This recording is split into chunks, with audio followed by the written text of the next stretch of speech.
नमस्कार। संपूर्ण हिंदी स्पेशल एकमात्र YouTube channel Phephana Hindi classes पर आप सभी का स्वागत है। और इस क्लास में अपन पढ़ रहे थे व्याकरण शिक्षण की विधियां। तो व्याकरण शिक्षण की विधियों में अपनों ने आगमन विधि, निगमन विधि और इसके साथ साथ आगमन निगमन विधि, साथ साथ निगमन विधि की जो सहायक विधियां हैं, सूत्र व पाठ्य पुस्तक, उनको भी अपनों ने अच्छे से देख लिया था। अब अपन बात करते हैं आगे। तो देखिए, अपन यहाँ पर पढ़ रहे थे इस क्लास में व्याकरण शिक्षण, और व्याकरण शिक्षण में भी क्या पढ़ रहे थे अपन? व्याकरण शिक्षण की विधियों का अध्ययन कर रहे थे। तो विधियों में अपन देखेंगे कि भाई व्याकरण शिक्षण की जो अनेक विधियां मानी जाती हैं, उनमें अपनों ने पिछली क्लास में थोड़ी सी बात की थी एक शिक्षण विधि की, और वह शिक्षण विधि कौन सी थी? भाषा संसर्ग विधि। भाषा संसर्ग विधि। हालांकि अपनों ने प्रक्रिया वगैरह इसकी देख ली थी, फिर भी अपन एक संक्षिप्त चर्चा इसमें करके और इस विधि को भी पूर्ण करेंगे अच्छे से। सबसे पहली बात तो भाषा संसर्ग विधि, ये जो नाम है, इसका मतलब क्या हुआ कि ये जो विधि है वो भाषा के साथ चलने वाली विधि है। ठीक है, तो भाषा शिक्षण के साथ चलने वाली विधि इसे अपन कह सकते हैं। अब आप इस नाम को याद रखोगे तो इस विधि को कभी भी नहीं भूल पाओगे। तो भाषा शिक्षण के साथ चलने वाली विधि अपन इसे कह सकते हैं। ठीक है, इसके साथ साथ मैंने इस विधि के अंतर्गत बताया था कि भी यह जो विधि है वो स्पेशली व्याकरण की विधि नहीं है, ये मूलतः किसकी विधि है? ये भाषा शिक्षण की विधि मूलतः मानी जाती है। तो अपन ये कह सकते हैं कि यह विधि मूलतः भाषा शिक्षण की विधि मानी जाती है। तो मूलतः किसकी विधि मानी जाती है? यह विधि मूलतः भाषा शिक्षण की विधि है, व्याकरण शिक्षण की है नहीं। अब व्याकरण शिक्षण की है नहीं तो भी अपन व्याकरण शिक्षण में क्यों पढ़ रहे हैं? और ये मूलतः भाषा शिक्षण की है तो भाषा शिक्षण की क्यों है? ये दोनों ही चीजें अपन देख लेते हैं। तो पहली बात तो अपन देखेंगे कि भाई इसको भाषा शिक्षण की विधि इसलिए कहते हैं क्योंकि इसके दौरान या इस विधि से यदि शिक्षक अध्ययन करवा रहा है, शिक्षण करवा रहा है, तो वो पाठ्य पुस्तकों की सहायता लेगा, और पाठ्य पुस्तक में जो विशेष शब्द आएंगे, विशेष वाक्य आएंगे, तो उनके आधार पर वह व्याकरण का ज्ञान करवाएगा। तो इसलिए हम सीधी सी बात ये समझ सकते हैं कि भाई ये विधि पाठ्य पुस्तकों के आधार पर चलती है। तो इसलिए ये विधि किसकी मानी जाएगी? भाषा शिक्षण की विधि मानी जाएगी। तो हम यहाँ पर कह सकते हैं कि यह विधि पाठ्य पुस्तकों के आधार पर चलती है। अब इसका क्या मतलब हुआ? पाठ्य पुस्तकों के आधार पर चलती है। तो जल्दी से स्क्रीनशॉट लीजिए, फिर अपन देख लेते हैं कि भी इस बात का मतलब क्या होता है कि यह विधि पाठ्य पुस्तकों के आधार पर चलती है। देखिए, यहां पर अपन देख लेते हैं, इस बात का मतलब ये है कि भाई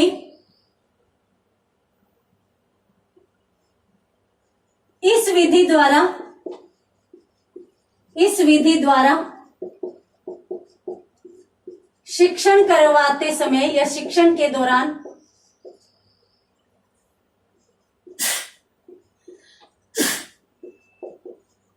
इस विधि द्वारा शिक्षण के दौरान क्या किया जाता है?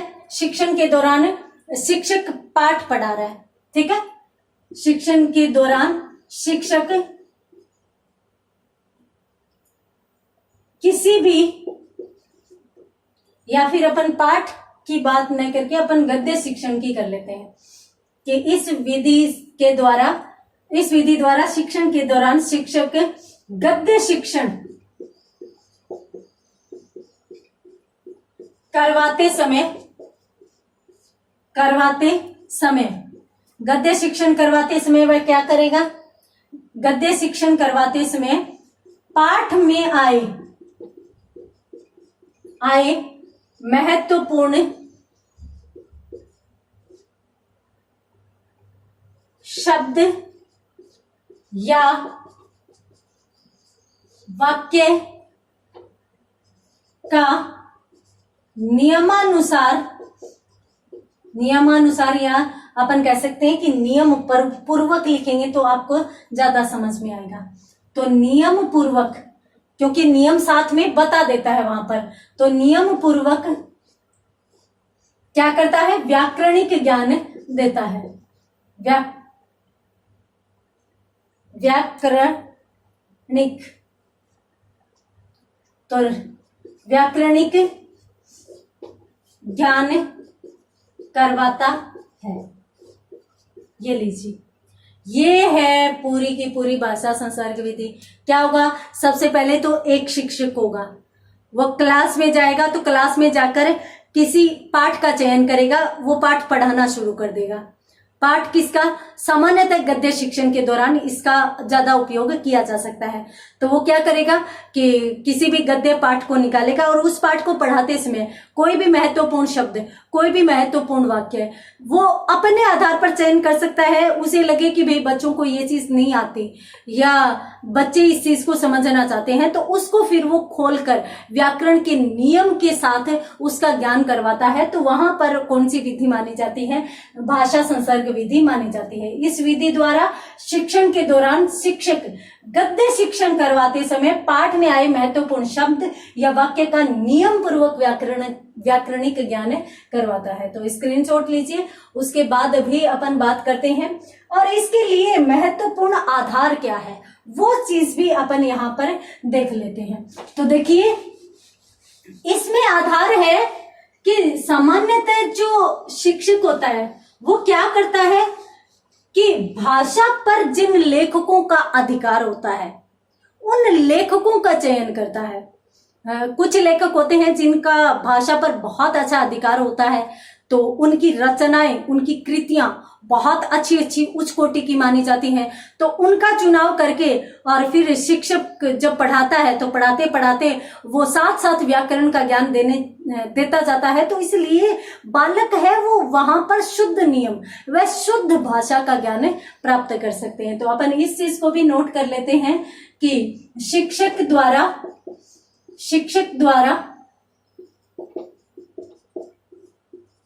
भाषा पर अधिकार प्राप्त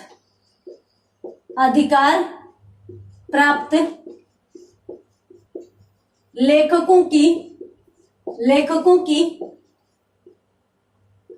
पुस्तक या अपन कृतियां कह सकते हैं, कृतियों का चयन कर शिक्षण करवाता है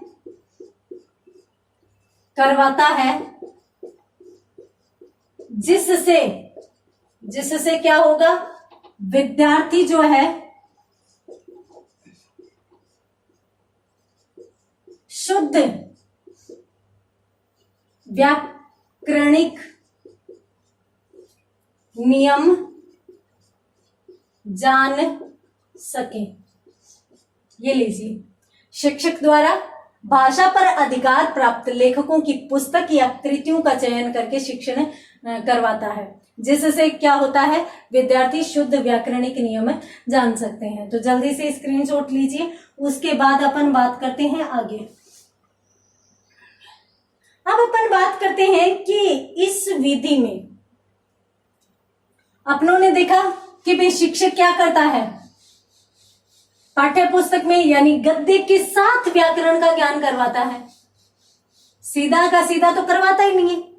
और यहां पर ये भी कह सकते हैं अपन कि भाई किसी भी पाठ के साथ वह व्याकरण का ज्ञान करवाता है। तो व्याकरण का ज्ञान करवाते समय वह किसी भी विधि को काम में ले सकता है, सहायक के रूप में आगमन को ले सकता है, निगमन को ले सकता है, किसी भी विधि को वो ले सकता है। तो इसलिए अपन यहाँ पर ये कह सकते हैं, ये एक महत्वपूर्ण बात हो सकती है, आप नोट लगाकर लिखेंगे कि यह विधि यह विधि भाषा शिक्षण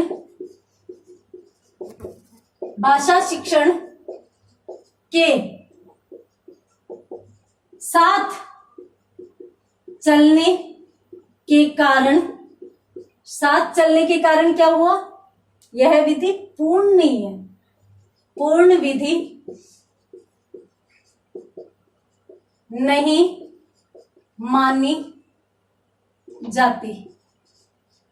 तो इसलिए यहां पर अपन कह सकते हैं कि ये भाषा शिक्षण के साथ चलती है, तो इसलिए इस विधि को अपन पूर्ण विधि नहीं मान सकते। क्यों? क्योंकि इस अकेली विधि से व्याकरणिक ज्ञान संभव नहीं है, ये तो सिर्फ और सिर्फ सहायक के रूप में चलती है। अगर अपन बात करें इसके स्तर की भी, ये कौन से स्तर के विद्यार्थियों को इस विधि द्वारा अध्ययन करवाया जा सकता है, तो ये उच्च माध्यमिक स्तर की विधि मानी जा सकती है। अपन यूं कह सकते हैं कि भाई उच्च स्तर की ये विधि है, तो उच्च स्तर में यदि उच्च माध्यमिक से ऊपर लेंगे तो आप किसी को भी इस विधि द्वारा शिक्षण करवा सकते हैं। तो उच्च माध्यमिक स्तर पर उपयोगी विधि को अपन मान सकते हैं। हाँ, इसमें है वो साथ साथ जो शिक्षक करवाता रहता है, तो इसलिए ये विधि रुचिकर मानी जाती है। और पाठ में जैसे ही कोई एक शब्द आया तो शिक्षक ने पूछ लिया, आप जानते हो ये शब्द कैसे बना है, इसका अर्थ कैसे होगा, ये कौन सा नियम व्याकरण का है। तो ऐसे बीच बीच में यदि शिक्षक प्रश्न पूछता है तो हम ये भी मान सकते हैं कि भी छात्र है वो इसमें रुचि लेंगे, और यदि विद्यार्थी रुचि ले रहे हैं तो जाहिर सी बात है ये मनोवैज्ञानिक भी मानी जा सकती है।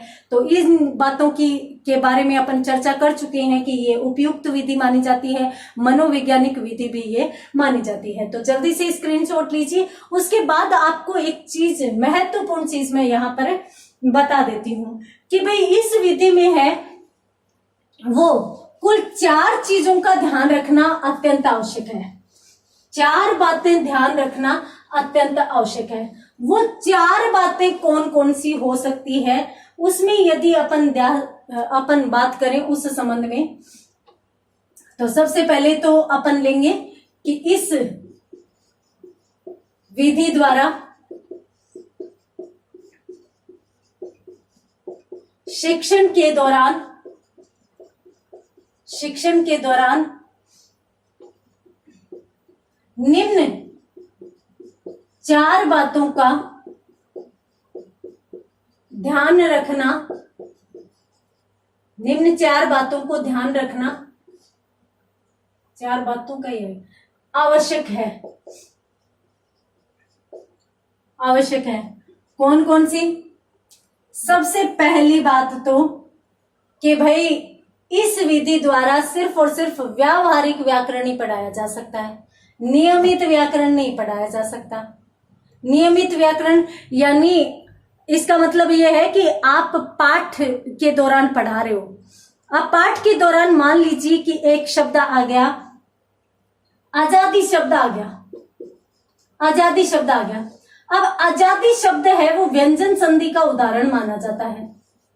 तो यहां पर आप व्यंजन संधि के जिस नियम में ये शब्द आएगा उसी नियम का और उतना सा ही ज्ञान करवाएंगे।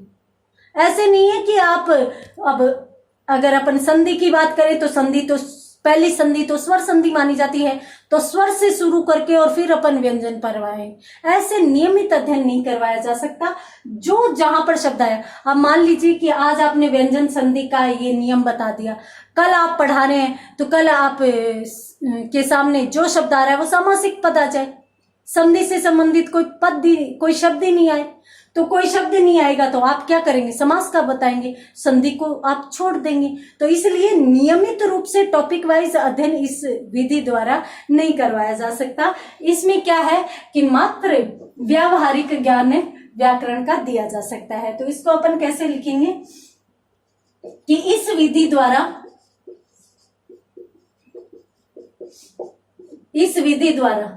क्या होगा, केवल व्यावहारिक व्याकरण ज्ञान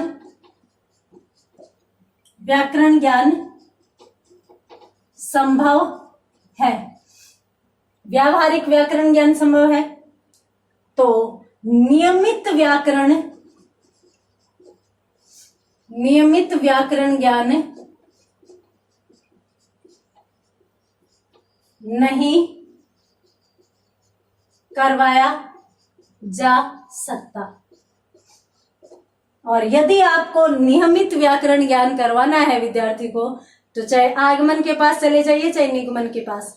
और हमारे यहाँ जो प्रचलन में विधि मानी जाती है नियमित व्याकरण ज्ञान की, वो आगमन विधि मानी जाती है। तो इसलिए आप यदि नियमित व्याकरण ज्ञान करवाना चाहते हो तो आगमन के पास जाइए। भाषा संसर्ग सिर्फ और सिर्फ व्यावहारिक ज्ञान ही प्रदान करेगी।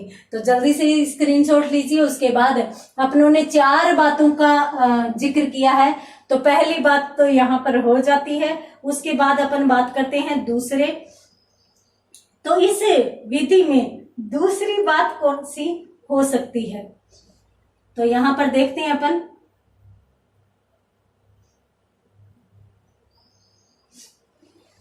तो देखिए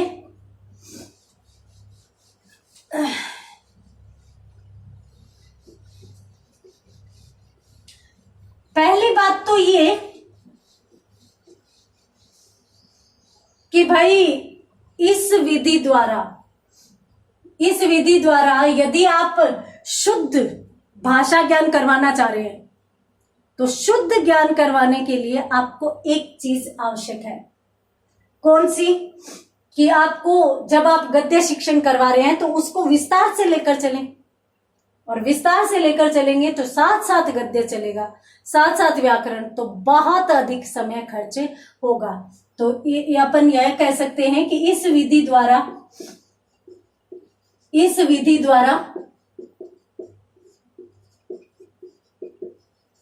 शुद्ध व्याकरण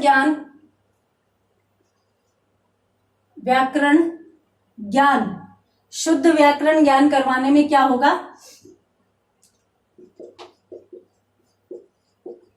करवाने में अधिक समय लगेगा। पहली बात तो ये। दूसरी बात, शुद्ध और अशुद्ध के विवेचन के लिए कोई पद्धति निश्चित नहीं है। ऐसा नहीं है कि भाई शुद्ध जो ज्ञान करवाओगे वो इस आधार पर करवाओगे, अशुद्धियों का चयन आप बालकों से इस प्रकार से करवाओगे या स्वयं बताओगे, इस प्रकार से कोई भी विवेचन की पद्धति यहाँ पर नहीं दी गई है। जब विवेचन की पद्धति यहाँ पर नहीं दी गई है तो जाहिर सी बात है कि वहां पर थोड़ी सी अशुद्धि की संभावना भी रह जाती है, कि ये भी हो जाता है कि भाई आप सही तरीके से शुद्ध ज्ञान बालक को न करवा पाए। तो इसलिए यहाँ पर अपन कह सकते हैं कि देखिए शुद्ध व अशुद्ध विवेचन के लिए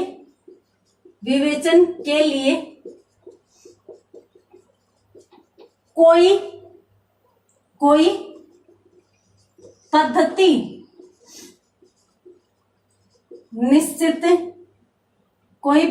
निश्चित नहीं है। तो पद्धति निश्चित नहीं है तो इसलिए क्या होगा कि अशुद्ध या फिर अपन शुद्ध की कमी मान लेते हैं कि शुद्ध विवेचन की कमी, शुद्ध विवेचन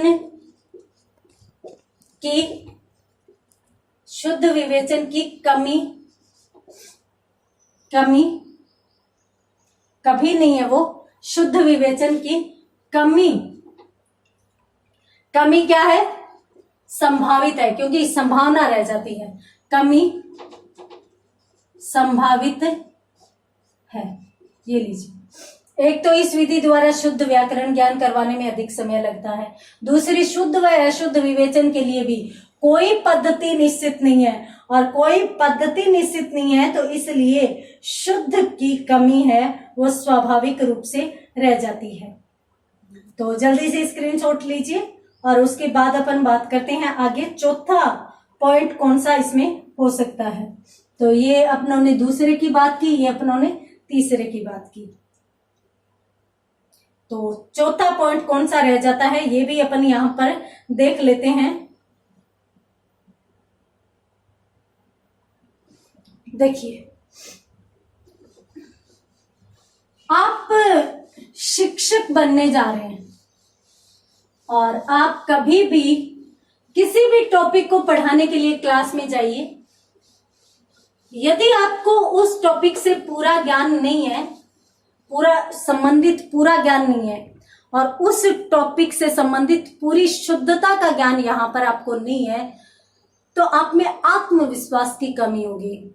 और यदि आत्मविश्वास की कमी होती है तो वह आप अच्छे से अध्यापन ही नहीं कर पाएंगे। अब अगर आप अच्छे से अध्यापन नहीं करवा पाएंगे तो जाहिर सी बात है कि यदि विद्यार्थी इसमें आत्मविश्वास नहीं रखते तो किस प्रकार की संभावना बन सकती है या कौन सी कमी यहाँ पर बन सकती है। तो यहाँ पर अपन देखेंगे चौथा पॉइंट, और चौथे पॉइंट में अपन देखेंगे कि देखिए, शुद्ध विवेचन नहीं होने के कारण क्या होगा? आत्मविश्वास की कमी रहेगी। आत्मविश्वास की कमी रहेगी और यहां पर अपन मान सकते हैं कि भाई आत्मविश्वास के अभाव में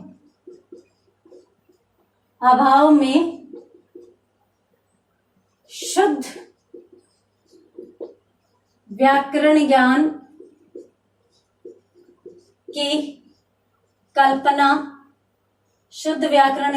की कल्पना करना ही निरर्थक है। तो कल्पना निरर्थक है। ये चौथी बात यहाँ पर महत्वपूर्ण रूप से हो जाएगी कि शुद्ध विवेचन नहीं होने पर आत्मविश्वास की कमी रहेगी। आत्मविश्वास के अभाव में शुद्ध व्याकरण ज्ञान की कल्पना ही निरर्थक होगी। यानी अपन यहाँ पर कल्पना ही नहीं कर सकते कि इस विधि द्वारा अपन व्याकरण ज्ञान शुद्ध रूप में करवा सकते हैं। तो जल्दी से स्क्रीनशॉट लीजिए और इसके बाद यहाँ पर अपनों ने भाषा संसर्ग विधि को कंप्लीट किया है और उसके बाद अपन बात करेंगे अगली विधि की। तो चलिए अगली विधि की तरफ बढ़ते हैं। तो अगली विधि में अपन कौन सी विधि का अध्ययन करेंगे? व्याकरण शिक्षण की। देखिए, अपन आगे बात करेंगे प्रयोग विधि की। प्रयोग विधि, प्रयोग विधि में भी क्या होता है, किस प्रकार से ज्ञान करवाया जाता है? देखिए, इसमें भी है कि सबसे पहले उदाहरण दिए जाएंगे और उदाहरण के आधार पर शिक्षक विद्यार्थी से उसके सिद्धांत, नियम या गुण निकलवाने का प्रयास करेगा और फिर उन गुणों की प्रयोग करते हुए, यानी अलग से उदाहरणों में प्रयोग करते हुए और फिर जांच करेगा। तो इसलिए इस विधि को अपन कौन सी विधि कह सकते हैं? अपन प्रयोग विधि कह सकते हैं। हाँ, इसमें जो ज्ञान करवाया जाता है उसमें तुलना भी आप ले सकते हो। तो तुलना द्वारा भी आप इसमें बच्चों से लक्षण या गुण निकलवा सकते हो। तो इस विधि के बारे में अपन क्या लिख सकते हैं? इस विधि के संबंध में अपन इस प्रकार से बात कर सकते हैं कि भाई सामान्य तौर पर सबसे पहले क्या होगा? सामान्य तौर पर इसमें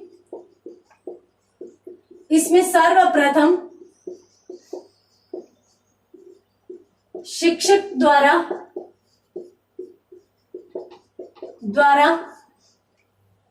उदाहरण प्रस्तुत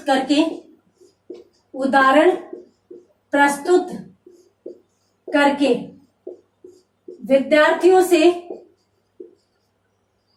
विद्यार्थियों से लक्षण या गुण निकलवाए जाते हैं। ये लीजिए, सबसे पहले तो क्या करेगा, उदाहरण प्रस्तुत करेगा। शिक्षक बच्चों के समक्ष उदाहरण प्रस्तुत करेगा। उसके बाद उदाहरण के संबंध में वो क्या करेगा, लक्षण, और लक्षण के साथ साथ लक्षण भी कौन से होंगे, जो उसमें सामान्य लक्षण होंगे, क्योंकि विभिन्न उदाहरण होंगे। विभिन्न उदाहरणों में कुछ न कुछ तो सामान्य और समान बात अवश्य होगी। तो वो क्या करेगा कि इन समान अंशों के बारे में या उन गुणों के बारे में विद्यार्थियों से नियम बनवाने का प्रयास करेगा। उसके बाद क्या होगा, उसके बाद जब वह नियम आ जाएगा, यानी लक्षण व गुण निकलवाए, अब उन लक्षणों व गुणों के आधार पर, लक्षणों व गुणों का क्या करेगा, सबसे पहले तो वो अभ्यास करवाएगा। अभ्यास करवाएगा, तो अभ्यास करवाया जाता है। सबसे पहले तो लक्षणों व गुणों का अभ्यास करवाएगा, और अभ्यास करवाने के तुरंत बाद वह क्या करेगा, वह अन्य उदाहरणों पर प्रयोग द्वारा